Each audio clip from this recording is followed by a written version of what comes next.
Assalamualaikum warahmatullahi wabarakatuh. Salam sejahtera. Bagaimana kabarnya? Semoga selalu sehat ya. Kali ini saya Feli Citrasari akan menjadi narator untuk kelompok 8 dalam mensosialisasikan tentang sebuah teori kepribadian. Mempelajari sebuah teori kepribadian merupakan salah satu bagian yang sangat penting serta tidak dapat diabaikan kegunaannya. Tanpa adanya teori kepribadian, upaya ilmiah untuk memahami tingkah laku manusia akan menjadi sangatlah sulit dilaksanakan. Nah, pada kesempatan kali ini saya akan mensosialisasikan tentang teori kepribadian Hans J. Eysenck beserta pengaplikasiannya pada kehidupan sehari-hari. Hans J. Eysenck lahir di Jerman pada tanggal 4 Maret 1916. Ayahnya berpisah dengan ibunya saat Eysenck berusia 2 tahun. Eysenck kemudian dirawat oleh neneknya. Eysenck mendeskripsikan neneknya sebagai seseorang yang tidak egois, sangat peduli dan berjiwa altruistik. Dan pada tahun 1934, karena tekanan gerakan Nazi, Hans J. Eysenck meninggalkan Jerman dan pindah ke Inggris. Disinilah beliau melanjutkan studinya dan pada tahun 1940 beliau berhasil memperoleh gelar doktoral dalam bidang psikologi di University of London. Selama Perang Dunia Kedua, beliau bertugas di Mill Hill Emergency Hospital, yaitu rumah sakit jiwa yang merawat penderita-penderita gangguan jiwa yang kebanyakan terdiri dari para militer. Di rumah sakit inilah berkembang dengan pesat psikiatri sosial karena oleh keadaan. Setelah perang selesai, Hans J. Eysenck kemudian diangkat menjadi dosen dalam mata kuliah psikologi pada University of London dan direktur Departemen Psikologi pada lembaga psikiatri yang meliputi Mansfield Hospital dan Bethlehem Royal Hospital. Dan di tempat-tempat tersebutlah kebanyakan riset Eysenck dilakukan. Pada tahun 1949 sampai dengan 1950, beliau datang ke Amerika Serikat sebagai guru besar tamu di University of Pennsylvania. Dan kemudian pada musim panas 1954, beliau mengajar di University California. Pada tahun 1954, kemudian beliau ditunjuk sebagai guru besar psikologi pada University of London. Pandangan dasar. Inti pandangan Eysenck dalam psikologi dapat dicari sumbernya pada keyakinannya bahwa pengukuran adalah fundamental dalam segala kemajuan ilmiah. Dan bahwa dalam lapangan psikologi sebenarnya orang belum pasti tentang hal apa yang sebenarnya diukur. Eysenck yakin bahwa taksonomi atau klasifikasi tingkah laku adalah langkah pertama yang menentukan dan bahwa analisis faktor adalah alat yang paling memadai untuk mengejar tujuan tersebut. Prinsip dasar. Eysenck mencoba menghindari masalah yang ada dalam penilaian kepribadian dengan menggunakan pengukuran perbedaan individu yang reliable. Kemudian, beliau menekankan pada keharusan pengukuran sifat kepribadian yang memadai. Pengukuran itu merupakan keharusan untuk mendapatkan sebuah teori yang dapat diuji. Dan jika gagal atau tidak disetujui, pengukuran seperti itu juga diperlukan untuk mengidentifikasikan asumsi dasar-dasar biologis dari sifat. Perkembangan kepribadian. Perkembangan kepribadian diarahkan oleh sifat bawaan genetis namun dipoles faktor-faktor lingkungan. Sifat kepribadian mempengaruhi jenis situasi yang ditemukan bertentangan, dihindari sekuat tenaga, meningkatkan dan mencari jenis situasi yang tidak bertentangan. Karena sifat memandu kita mengarah ke lingkungan tertentu dan menjauhkan kita dari lingkungan lainnya. Ia mempengaruhi jenis perilaku, pengalaman, dan pembelajaran yang kita temui. Dan karenanya membentuk secara tidak langsung apapun yang kita dapatkan. Sesuatu yang kemudian terasa berlawanan dengan aspek-aspek biologis atau genetik awal kepribadian. Struktur kepribadian Eysenck. Berbicara tentang struktur kepribadian, Eysenck berpendapat bahwa kepribadian tersusun atas tindakan-tindakan, disposisi-disposisi yang terorganisasi dalam susunan hierarki berdasarkan atas keumuman dan kepentingannya. Diurut dari yang paling tinggi dan paling mencakup ke yang paling rendah dan paling khusus, yaitu tipe, trait, habitual response, dan specific response. Keempat macam deskripsi mengenai kepribadian ini bersangkutan dengan keempat macam faktor dalam analisis faktor, yaitu tipe bersangkutan dengan general factor, trait bersangkutan dengan group atau common factor, habitual response bersangkutan dengan spesial atau specific factor, specific response bersangkutan dengan error factor. Demikian juga dalam bidang kognitif atau empat organisasi yang hierarki demikian, yaitu ideologi, attitude, habitual opinion, dan specific opinion. Tentang isi dari keempat deskripsi tersebut, yaitu tipe, organisasi di dalam individu yang lebih umum, lebih mencakup lagi. Trait, yaitu sementara habitual response yang paling berhubungan satu sama lain yang cenderung ada pada individu tertentu. Habitual response mempunyai corak yang lebih umum daripada specific response, yaitu respon-respon yang berulang-ulang terjadi kalau individu menghadapi kondisi atau situasi yang sulit. Specific response yaitu tindakan atau respon yang terjadi pada suatu keadaan atau kejadian tertentu. Jadi, sangatlah khusus sekali. Dari keempat hal ini, yang mendapat sorotan cukup banyak dari Eysenck adalah pengertian trait dan tipe. Dinamika kepribadian. Secara keseluruhan dapat dilihat bahwa riset Eysenck diarahkan kepada suatu tujuan utama, yaitu menemukan dimensi-dimensi primer daripada kepribadian yang akan memungkinkan penyusunan tipologi yang cukup baik. Dan di dalam penyelidikan yang dilakukan terhadap kurang lebih 10.000 orang yang normal dan neurotis yang dilakukan selama Perang Dunia Kedua, Eysenck menemukan dua variabel fundamental. Penyelidikan ini dimulai terhadap 700 orang tentara yang neurotis. Dalam penyelidikan ini dapat ditemukan dengan analisis faktor dua faktor dasar, yaitu apa yang disebut neuroticism dan introversion-extroversion. Setelah kedua dimensi ini dapat ditemukan, maka Eysenck dengan teman-temannya lebih luas untuk menentukan ciri-ciri dimensi-dimensi tersebut dengan lebih teliti lagi. Orang-orang yang introversion memperlihatkan kecenderungan untuk mengembangkan gejala-gejala ketakutan dan depresi, ditandai oleh kecenderungan obsesi, mudah tersinggung, apati, saraf otonom mereka labil.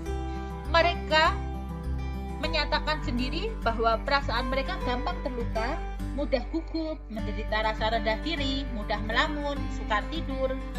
Dipandang dari habitusnya, ukuran menegak dominan, sekresi salivaris mereka kurang lancar, intelijensi mereka relatif tinggi, perbendaharaan kata-kata baik dan cenderung untuk tetap pada pendirian atau keras kepala.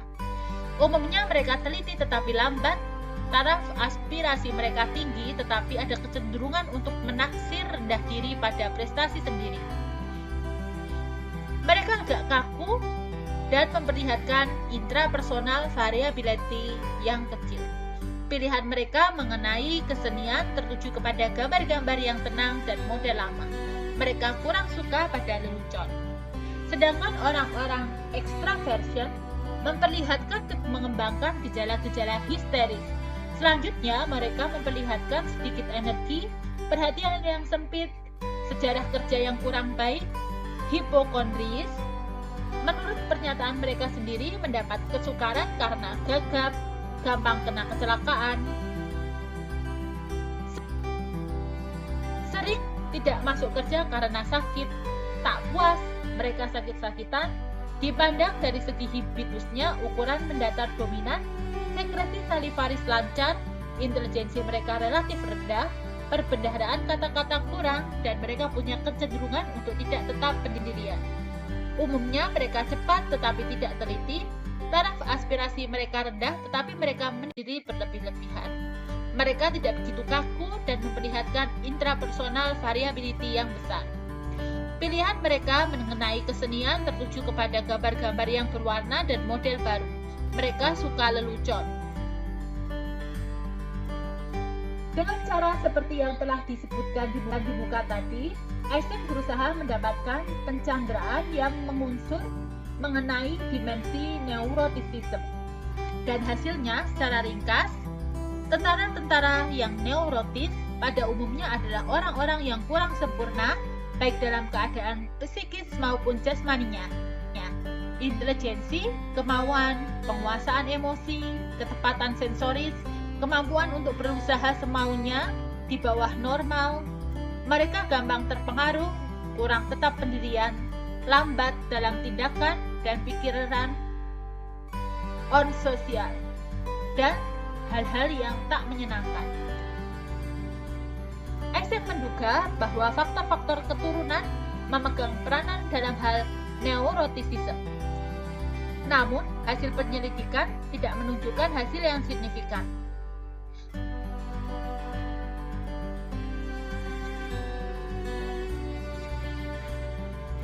Orang yang psikiotis tidak lancar, prestasinya rendah dalam penjumlahan angka-angka yang kontinu, mirror trailing, asimilasinya lambat, kurang pasti terhadap sikap sosial, daya konsentrasi rendah, ingatan kurang baik, cenderung membuat gerak-gerik yang lebih besar, dan menaksir jarak serta skor berlebih-lebihan. Membaca lambat, taraf aspirasi kurang sesuai dengan kenyataan. Jadi hasil akhir daripada penyelidikan Eysenck itu adalah diketemukan ada 3 dimensi dasar atau tipe kepribadian, yaitu introversion, extraversion, neuroticism, dan psychoticism. Dipandang dari segi perumusan teoritis, mungkin tidak begitu banyak hal yang baru yang diberikan oleh Eysenck, akan tetapi dipandang dari segi logis, sumbangan Eysenck sangatlah besar. Banyak perumusan-perumusan teoritis yang telah ada sebelumnya telah diuji kebenarannya. Pada itu, tidak boleh dilupakan bahwa jasa Eysenck dalam perkembangan psikiatri sosial adalah sangat besar, yang sekaligus juga membawa pandangan baru dalam cara pendekatan dalam psikiatri. Kritik terhadap teori Eysenck. Eysenck cenderung meremehkan kontribusi orang lain dan membesar-besarkan dukungan empiris bagi sudut pandangnya sendiri. Menurut Bush dan Loechlin, beberapa psikolog yang akrab dengan karya Eysenck merasa dia seringkali mengabaikan temuan yang berlawanan. Banyak psikologis yang merasa mustahil untuk menjelaskan perbedaan individual dengan hanya 2 atau 3 dimensi saja. Sebagaimana yang diakui oleh Eysenck, kekurangan dari karyanya adalah bahwa teori basis biologis, sifat kepribadiannya, khususnya neuroticism dan psychoticism, teori kepribadian Hans J. Eysenck dan pengaplikasiannya pada kehidupan sehari-hari. Openness menunjukkan keterbukaan seseorang terhadap hal yang baru. Semakin terbuka pikiran seseorang, maka semakin tinggi pula rasa penasaran dalam menyambut hal-hal yang baru. Tertutup juga belum tentu buruk. Lebih berhati-hati dan skeptis dengan hal yang baru. Karakter openness dalam kehidupan sehari-hari dapat kita lihat dari seorang pemandu wisata yang mempunyai karakter kepribadian yang terbuka, senang menerima hal baru, intelektualnya tinggi, dan kreatif. Conscientiousness menunjukkan ketelitian, disiplin, dan rapi.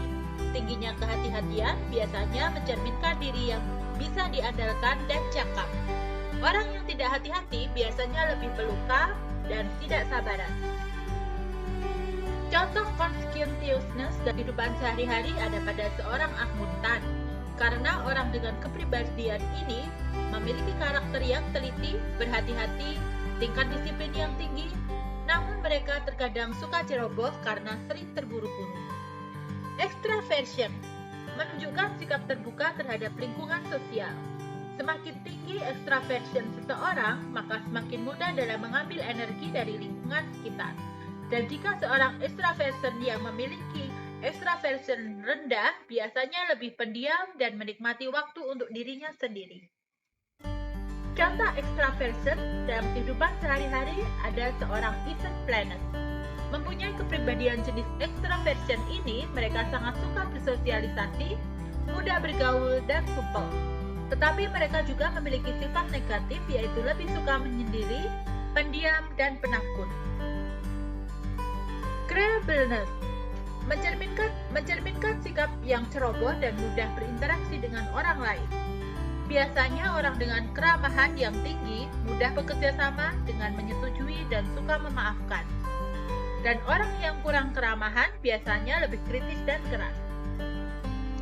Contoh kepribadian ini dalam hidup sehari ada pada seorang guru. Mereka mempunyai sifat yang kooperatif, sangat patuh terhadap aturan, dan suka menghindari konflik. Namun mereka terkadang tidak peduli dengan perasaan orang lain, suka meremehkan, dan cenderung tidak ramah. Neuroticism biasanya mudah cemas, khawatir dalam hal apapun. Memiliki ketidakstabilan dalam mengatur emosi ketika menghadapi pengalaman yang negatif. Contohnya pada kehidupan sehari-hari adalah perawat. Mereka mempunyai kepribadian yang mudah menahan emosi, percaya diri, dan memiliki pendirian. Tetapi sayangnya mereka gampang stres, gugup, dan tidak percaya diri. Nah, sekian yang dapat saya sampaikan. Semoga bermanfaat untuk dapat memahami tingkah laku orang-orang atau manusia di sekitar kita. Terima kasih. Wassalamualaikum warahmatullahi wabarakatuh.